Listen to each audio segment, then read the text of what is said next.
अच्छा जी, Lahore high court में समाअत चल रही है। हमने आपको बताया था इससे पहले भी, उसकी लेटेस्ट हम आपको अपडेट कर दें कि परवेज़ इलाही को वज़ीर आला के ओहदे से हटाने के खिलाफ दरख्वास्त पर समाअत हो रही है और जस्टिस आबिद अजीज़ शेख ने सवाल किया है कि क्या गवर्नर एतमाद के वोट से मुतमईन हैं।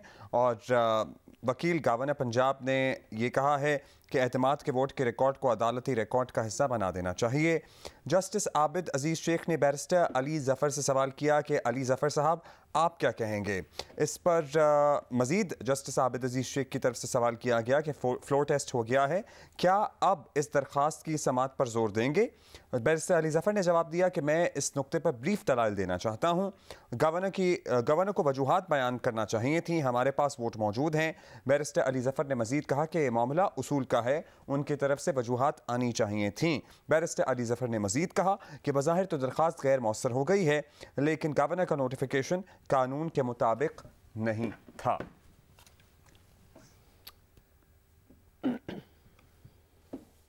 अच्छा, ज़रा ब्यूरो चीफ जियो न्यूज़ लाहौर रईस अंसारी साहब हमारे साथ मौजूद हैं।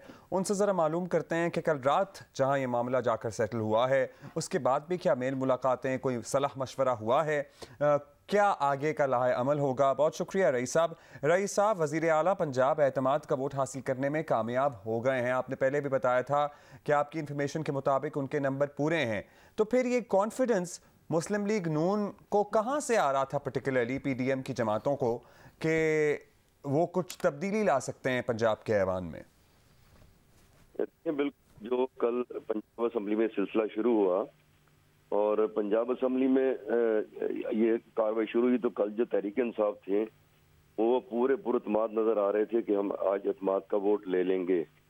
उन्होंने वो इजलास जारी रखा और जब तक उनके मेंबरान, जो एक मेंबर हाफिज उमर यासर जो वहाँ से आने थे चकवाल से, वो उनका भी वेट करते रहे और उन्होंने पूरे तरीक़ेकार के मुताबिक कल रात पहले असम्बली का इजलास मुलतवी किया और अगले नए दिन 12 बजे के बाद नया एजेंडा जारी करके एतमाद का वोट लेने के लिए इजलास को जो है दोबारा शुरू किया गया।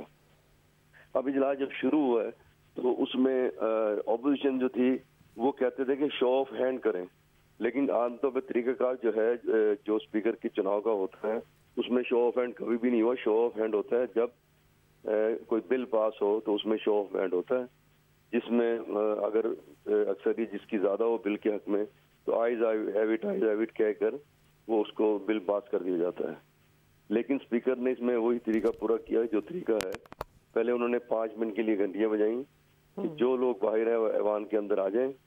जब ऐवान में आए तो उन्होंने उनको ताले लगा दिए और फिर उन्होंने कहा कि डिवीजन कर लें, जो हक में इस करारदाद के इस तरफ गेट से लॉबी में जाएंगे, ताकि वो जो तरीकाकार है, जो असेंबली का स्टाफ है, वो तमाम मेंबरान को बाहर की तरफ जाते हुए देखेगा। और इस दौरान जो शोर शराबा हुआ और जो अपोजिशन है वो बाइकाट कर गई।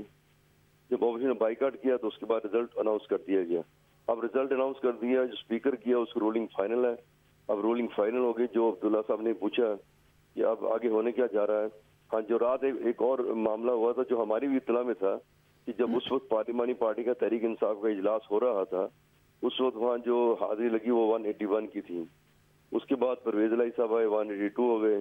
हाफिज उमर यासर है, 183 हो गए।